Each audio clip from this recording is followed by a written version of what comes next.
So hello everyone. आज हम electrochemistry चालू करेंगे। ये one of the most important chapter है पूरे केमिस्ट्री क्लास 12th का। तो ध्यान से पढ़ लियो, ठीक है ना। जनरली इसमें थोड़ा दिक्कत होता है, हर किसी को थोड़ा थोड़ा दिक्कत होता है। तो बिल्कुल ध्यान से शुरू से लेकर लास्ट तक पढ़ लेना।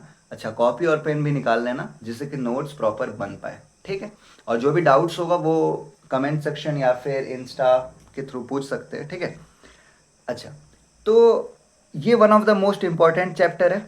और उसके बाद स्कोरिंग भी बहुत ज़्यादा है, मतलब इसके जो भी क्वेश्चंस आते हैं वो या तो डुएबल होते हैं या तो टेंस टू डुएबल होते हैं यार, ठीक है ना।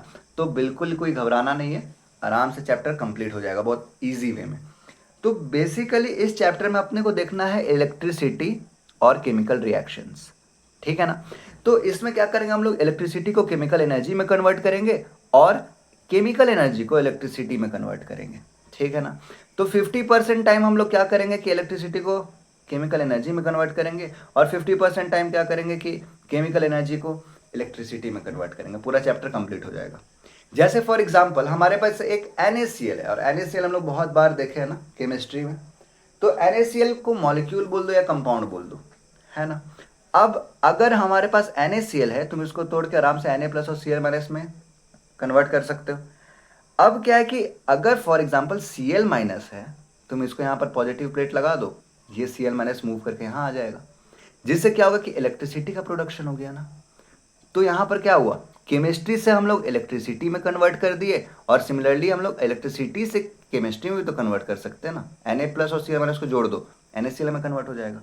तो 50% टाइम अगेन हम लोग को ये चीज़ पढ़ना है, 50% टाइम हम लोग को ये चीज़ पढ़ना है, और इसी के साथ चैप्टर ओवर हो जाएगा, है ना।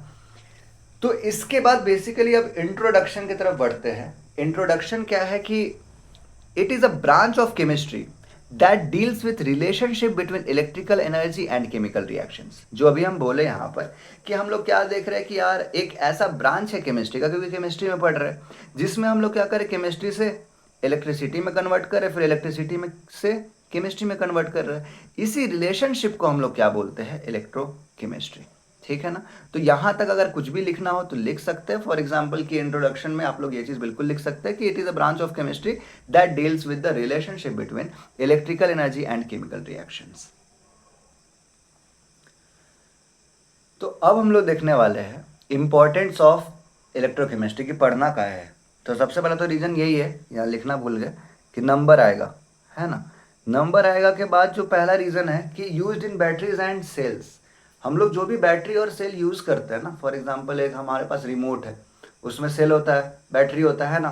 अच्छा, इसके बाद तुम कुछ भी देख लो, फॉर एग्जांपल इन्वर्टर से लेके फैन का मूवमेंट तक, फैन अगर मूव करता है उसमें भी इलेक्ट्रिसिटी का जरूरत पड़ता है ना। आज के डेट में जितने भी फैंस आ गए हैं जो कि रिमोट से चल रहे हैं, वहां पर भी इलेक्ट्रोकेमिस्ट्री का यूज है। तो जहां पर भी बैटरी आ जाएगा और सेल्स आ जाएगा वहां पर इलेक्ट्रोकेमिस्ट्री होगा, इसलिए ये तो सबसे पहला इंपॉर्टेंस हो गया। दूसरा, पहला तो नंबर है। तीसरा फिर क्या अपना यहाँ पर कि pledge a key role in corrosion prevention. अच्छा, कोरोजन का मतलब क्या होता है, जैसे कि for example rusting of iron. इसमें क्या होता है कि एक जंग लगना, है ना। अगर मान लेते हैं हमारे पास कोई रॉड है, उसमें जंग लग जाता है और वो अच्छे से फिर वर्क नहीं कर पाता है, तो वहां पर भी क्या इलेक्ट्रोकेमिस्ट्री का फंडा है, उस जंग को हम लोग हटा भी सकते हैं। बहुत कुछ पढ़ना है आगे चल के हम लोग को। उसके बाद क्या है कि हेल्प्स इन इलेक्ट्रोप्लेटिंग। अब इलेक्ट्रोप्लेटिंग क्या है, इसका मतलब है क्या कि coating metals with other metals, है ना। अगर एक मेटल के ऊपर सपोज ऐसा समझ लेना कि एक हमारे पास जिंक का रॉड है, जिंक का रॉड है, उसके ऊपर से अगर सोना का पन्ना चढ़ाना है ना, उसके ऊपर से अगर सोना का पन्ना चढ़ाना है, तो यहाँ पर क्या हुआ, इलेक्ट्रोप्लेटिंग हुआ ना। अब इलेक्ट्रोप्लेटिंग का भी मेथड होता है जो कि हम लोग को देखना है, और ये सब किसके अंदर आएगा, ये सारी चीज़ इलेक्ट्रोकेमिस्ट्री के अंदर आएगा। तो जिसको नोट करना है ये भी नोट कर सकते हैं कि इंपॉर्टेंस ऑफ इलेक्ट्रोकेमिस्ट्री, पहला used in batteries and cells, दूसरा plays a key role in corrosion prevention, उसका थर्ड है क्या, हेल्प्स इन इलेक्ट्रोप्लेटिंग। क्लियर है। अच्छा, अब ये सारी चीज़ें लिखवाना इसलिए जरूरी है कि पता ही नहीं कौन सा क्वेश्चन कब डाल दे। क्लियर है ना, तो इसको भी लिख लेना भाई लोग। तो अब हम लोग देखते हैं कि एक्सपेरिमेंट, ठीक है ना, ये जन्म देता है इलेक्ट्रोकेमिस्ट्री को। तो बेसिकली इलेक्ट्रोकेमिस्ट्री आया कहाँ से, ठीक है, इसका बर्थ कैसे हुआ, तो ये एक्सपेरिमेंट के थ्रू पता चलेगा, ठीक है। मान लेते हैं हमारे पास एक जिंक का रॉड है, जिंक का रॉड है, यहाँ पर कॉपर सल्फेट सॉल्यूशन है। तो यहाँ पर जो कॉपर सल्फेट सॉल्यूशन होता है वो ब्लू कलर का होता है। सबसे पहले तो ये चीज़ दिमाग में बसा लेना है। और ये ब्लू कलर कहाँ से आता है?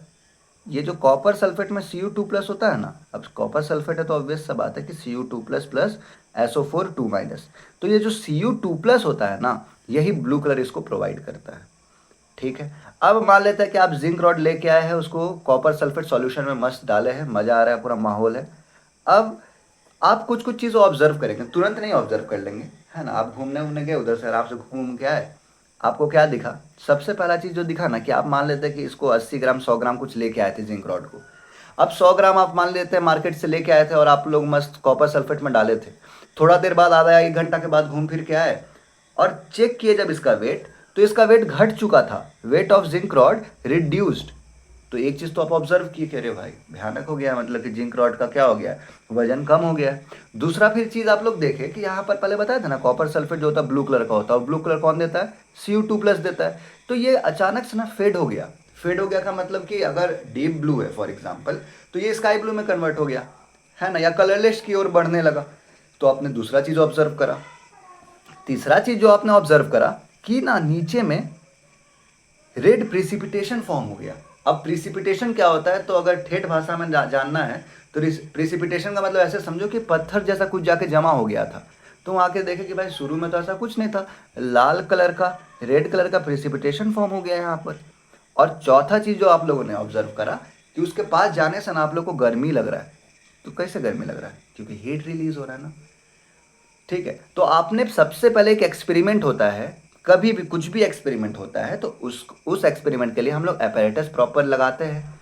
उसके बाद हम लोग उस चीज़ों को ऑब्जर्व करते हैं। आफ्टर सम टाइम हम लोग चीज़ों को ऑब्जर्व करते हैं एंड उसको लिखते हैं। एंड उसके बाद हम लोग इसी ऑब्जर्वेशन से कुछ कंक्लूजन पे बढ़ते हैं। ठीक है ना। चलो ठीक है गाइस, गेट पे कोई आ गया था। अब हम लोग ऑब्जर्वेशन तो देख लिए। अब कोई भी चीज़ को पहले ऑब्जर्व करोगे फिर ना कंक्लूड करोगे, पहले थोड़ी कंक्लूड कर दोगे। तो वैसे ही है कि ऑब्जर्वेशन जब हो गया तो हम लोग कंक्लूजन की ओर बढ़ेंगे एंड कंक्लूड करेंगे चीज़ों को। तो सबसे पहले एक्चुअली हुआ क्या होगा, हम लोग पहले दिमाग लगाए और हम लोग को दिमाग लगाने पे ये चीज़ पता चला कि अच्छा, वेट ऑफ जिंक रॉड कम ना हो गया है, ठीक है, रिड्यूस ना हो गया है। इसका मतलब कि ऐसा हो रहा होगा कि जिंक जो है वो Zn2+ में टूट रहा होगा और 2 इलेक्ट्रॉन को छोड़ रहा होगा। 2 इलेक्ट्रॉन को छोड़ते वो Zn2+ में कन्वर्ट हो जा रहा होगा। अब सोच के देखो, यहाँ से 2 इलेक्ट्रॉन क्या है कि टूट टूट के इसमें अगर गिरते जा रहा है, दो दो इलेक्ट्रॉन टूट टूट के गिरते जा रहा है, तो ये 2 इलेक्ट्रॉन सिर्फ थोड़ी है, ये तो 2 मोल इलेक्ट्रॉन है ना। ये जो 2 इलेक्ट्रॉन लिखते हैं ये सिर्फ 2 इलेक्ट्रॉन्स नहीं है, ये 2 मोल इलेक्ट्रॉन है। और एक मोल में Na या 6.022 × 10⁻23 नंबर ऑफ इलेक्ट्रॉन्स होते हैं। तो समझ रहे हो, अब अगर गिरते रहेगा, झड़ते रहेगा, तो ऑब्वियस सा बात है कि ये क्या होगा, इसका वेट कम होने लगेगा ना। वही चीज़ यहाँ पर हुआ होगा। तो हम लोग क्या कंक्लूड किए कि यहाँ पर एक्चुअली में ऑक्सीडेशन हुआ होगा जिंक का, जिसके वजह से वेट ऑफ जिंक कम हो गया। पहला ऑब्जर्वेशन का कंक्लूजन मिल गया। नाउ दूसरा का कि blue colour of CuSO4 solution fade away. इसका मतलब क्या हुआ होगा कि जो Cu2+ है, क्योंकि यही Cu2+ तो कलर दे रहा था ना ब्लू। अब हो सकता है कि यही Cu2+ क्या हुआ होगा, यही Cu2+ खत्म होते गया होगा, नष्ट होते गया होगा, तभी तो ब्लू कलर खत्म हो गया होगा। तो वही चीज़ हुआ कि Cu2+ जो था वो 2 इलेक्ट्रॉन को ले लिया और Cu में कन्वर्ट हो गया। मतलब 2 इलेक्ट्रॉन को लेना, अच्छा, इलेक्ट्रॉन का गेन को ही रिडक्शन बोलते हैं। मतलब कि रिडक्शन जब हुआ कॉपर का, तब हम लोगों को मिला कि भाई ब्लू कलर जो है वो फेड हो गया। ठीक है ना, क्योंकि देखो Cu2+ खत्म होते जा रहा है और Cu में कन्वर्ट होते जा रहा है। तो Cu2+ जब बचेगा ही नहीं तो ऑब्वियस सा बात है ब्लू कलर कहाँ से रहेगा। ठीक है ना। अच्छा, थर्ड पॉइंट जो है कि रेड प्रिसिपिटेशन फॉर्म, हम बताए थे कि कुछ पत्थर जैसे यहाँ जम गया था। तो वो रेड प्रिसिपिटेशन पता है कैसे फॉर्म हो रहा था, ये जो Cu बना ना, यही रेड प्रिसिपिटेशन के रूप में यहाँ पर जमा होते गया था। तो ठीक है, ऑब्जर्वेशन भी था, साथ में कंक्लूजन में था, पूरा मजा आ रहा था, माहौल था एकदम, है ना। अब देखना यहाँ पर हीट रिलीज हुआ। हीट रिलीज हुआ इसका मतलब एक्सोथर्मिक रिएक्शन था। ऑब्वियस सा बात है, हीट का जब हीट रिलीज होता है तभी तो एक्सोथर्मिक रिएक्शन बोलते हैं। हीट एब्जॉर्ब होता है तो उसको एंडोथर्मिक रिएक्शन बोलते हैं। इसको हम लोग यहाँ पर लिख लिए। हम लोग यही चीज़ बहुत दिन किए, ठीक है ना। बहुत दिन गए मार्केट से जाके जिंक रॉड लेके आए, कॉपर सल्फेट सॉल्यूशन लेके आए, पूरा एकदम माहौल बनाने की कोशिश कर रहे थे एंड मज़ा भी आ रहा था, ठीक है ना। रोज़ रोज़ हम लोग लिख रहे थे तो मज़ा तो आएगा ही। लेकिन क्या हुआ कि एक टाइम के बाद थक गए ये सब करते करते। तो फिर सोचा कि कुछ तो करना होगा, है ना, यही चीज़ करते करते थोड़ी अब ज़िंदगी बिता सकते हैं। तो फिर हम लोग डिसाइड किए कि नहीं, क्यों ना यही जो हीट रिलीज़ हो रहा है ना, इसको अपने केमिस्ट्री में यूज़ करें एंड यहाँ से कुछ काम कर पाए। एंड फिर यहाँ से ही इलेक्ट्रोकेमिस्ट्री का जन्म हो गया। क्लियर बात है।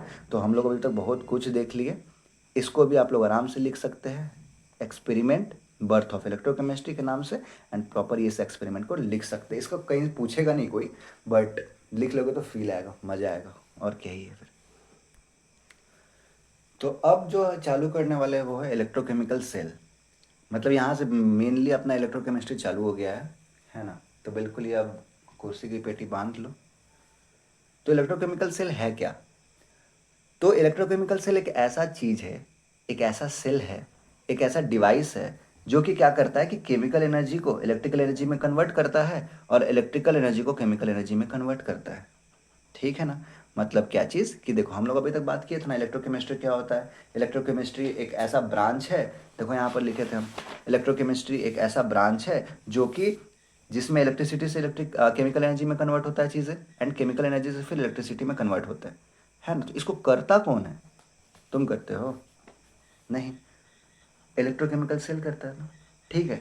तो यही इलेक्ट्रोकेमिकल सेल क्या है, यही काम को बस करता है, इलेक्ट्रिकल एनर्जी को कन्वर्ट करता है इलेक्ट्रिकल एनर्जी में, और वाइसे वर्सा, मतलब वाइसे वर्सा का मतलब फिर से इलेक्ट्रिकल एनर्जी को कन्वर्ट करता है केमिकल एनर्जी में। तो ये कौन करता है? ये इलेक्ट्रोकेमिकल सेल करता है। बिल्कुल ठीक है। अच्छा, जो भी हम लिखवा रहे हैं, जो भी हम लिख रहे हैं, इतना मेहनत कर रहे हैं, तो इसका नोट्स बनाते चलना। ये नहीं कि फिल्म की तरह देख लिए, ठीक है, तो फिल्म की तरह भूल भी जाओगे, इसीलिए इसको नोट वोट करते चलना। अच्छा, आगे। अब जो इलेक्ट्रोकेमिकल सेल होता है ना, वो दो डिफरेंट चीज़ों में डिवाइड होता है। एक होता है गैल्वेनिक सेल, जिसका नाम है वोल्टाइक सेल। ठीक है ना। अच्छा, कोई कोई इसको क्या वोलाटाइल सेल भी बोल देता है, या वोल्टैनिक सेल भी, नहीं, ठीक है, होशियारी नहीं। इसका नाम है या तो गैल्वेनिक सेल या तो वोल्टाइक सेल। स्पेलिंग देख लेना, या तो वोल्टाइक सेल। अच्छा, दूसरा क्या है? Electrolytic cell. तो पहला क्या हो गया हमारा? गैल्वेनिक सेल, जिसको बोलते हैं वोल्टाइक सेल, और दूसरा हो गया इलेक्ट्रोलाइटिक सेल। अच्छा, गैल्वेनिक सेल या वोल्टाइक सेल का ही एग्जाम्पल है डैनियल सेल। लोग इसी में जुड़ाए रहते हैं पूरा, ठीक है, और फिर बोलते हैं कि चैप्टर बहुत टफ है।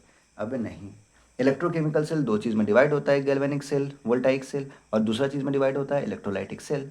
अच्छा, गोल गैल्वेनिक सेल या वोल्टाइक सेल का ही एक एग्जाम्पल है डैनियल सेल, बात खत्म। और क्या है सब चीज़ हम लोग देखेंगे टाइम के साथ साथ, ठीक है ना। तो बिल्कुल ऐसा ही आप लोग फ्लो डायग्राम, फ्लो चार्ट बना लेना, बीच बीच में पॉज वॉज करते रहना, कोई दिक्कत थोड़ी। अब अगला जो टॉपिक है, कोई भी टॉपिक छूटेगा नहीं, एकदम निश्चिंत रहना है, मोर देन इनफ प्रोवाइड होगा। Difference between galvanic and electrolytic cell. ये जो हम लोग बोले ना कि इलेक्ट्रोकेमिकल सेल हम लोग गैल्वेनिक सेल और इलेक्ट्रोलाइटिक सेल में डिवाइड करते हैं, तो इसी दोनों का डिफरेंस चेक कर रहे हैं अब हम लोग। तो पहला तो यही डिफरेंस है कि जब भी केमिकल एनर्जी को हम लोग इलेक्ट्रिकल एनर्जी में कन्वर्ट करेंगे, तो ये किसके थ्रू करेंगे? गैल्वेनिक सेल के थ्रू। जैसे फॉर एग्जांपल अगर ले लो, हमारे पास NaCl है। NaCl एक केमिकल वाला पार्ट है ना, केमिकल एनर्जी है ना। इसको कन्वर्ट कर दिए सपोज Na+ और Cl- में। अभी थोड़ी देर पहले एग्जांपल दिए थे कि यहाँ पर पॉजिटिव प्लेट लगा देंगे तो ये उड़ के यहाँ तक आ जाएगा। मतलब कि यहाँ पर क्या केमिस्ट्री है और यहाँ पर क्या इलेक्ट्रिसिटी है। तो ये काम कौन करेगा? केमिस्ट्री से इलेक्ट्रिसिटी में कौन पहुँचाएगा? Galvanic cell. और यही इसी का उल्टा, मतलब कि जब NaCl, Na+ और Cl- आपस में जुटे और NaCl बनाए, मतलब इलेक्ट्रिसिटी से केमिकल एनर्जी में कन्वर्ट हो रहा है, तो ये काम कौन करता है? Electrolytic cell. क्लियर बात है। NaCl से Na+ और Cl- में टूटा, केमिकल एनर्जी से इलेक्ट्रिकल एनर्जी में टूटा, ये कौन करेगा? Galvanic cell. और इसी का उल्टा कौन करेगा? Electrolytic cell. ओके।